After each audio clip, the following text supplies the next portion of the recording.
आपण पाहत आहात स्वराज्य न्यूज. सत्य हेच जे तुमच्या समोर.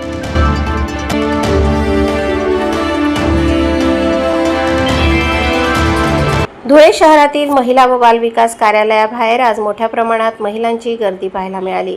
लाडकी बहीण योजनेअंतर्गत बंद झालेले हप्ते पुन्हा सुरू होणार असल्याच्या चर्चेमुळे महिलांनी कागदपत्रांसह कार्यालयाकडे धाव घेतली.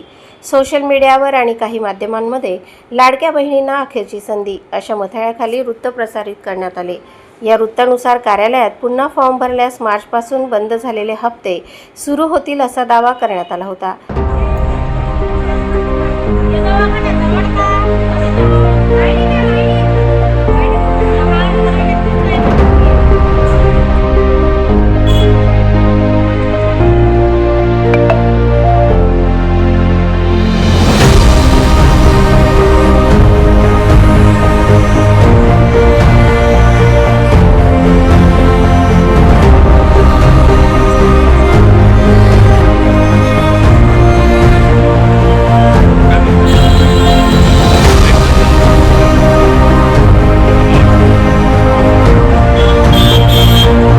मात्र महाराष्ट्र शासनाच्या महिला व बाल विकास विभागाने या वृत्ताचे तातडीने खंडन केले आहे.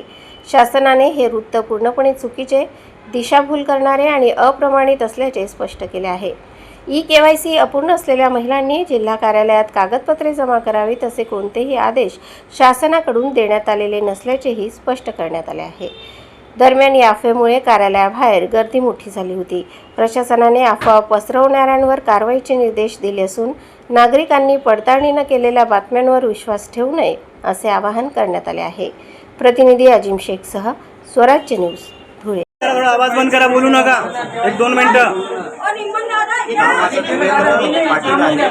या कार्यालयामध्ये लाडकी बहीण योजनेची कुठल्याही प्रकारची केवायसी नाही. सदर लाडकी बहीण योजनेच्या लाभार्थ्यांना या कार्यालयामार्फत फक्त त्यांच्या आधार कार्ड नंबरनुसार त्यांच्या खात्यात पैसे जमा होतात की नाही याबद्दलची इत्तेभूत माहिती त्यांना देण्यात येते आहे. गेल्या 4 दिवसापासून सोशल मीडियावरती एक अत्यंत चुकीची बातमी प्रसारित झाल्यामुळे कोणीही लाडकी बहिणींनी या जिल्हा महिला बालविकास अधिकारी कार्यालयात अनावश्यक गर्दी करू नये. सदर योजनाच्या लाडकी बहीण योजनेच्या पात्र लाभार्थ्यांना आधार कार्डनुसार चेक करण्याची प्रक्रिया ही खूप दिवस चालणार आहे. त्यामुळे कोणत्याही लाडकी बहिणींनी कृपया जिल्हा महिला व बालविकास अधिकारी कार्यालय धुळे येथे अनावश्यक गर्दी टाळावी अशी आमची नम्र विनंती आहे.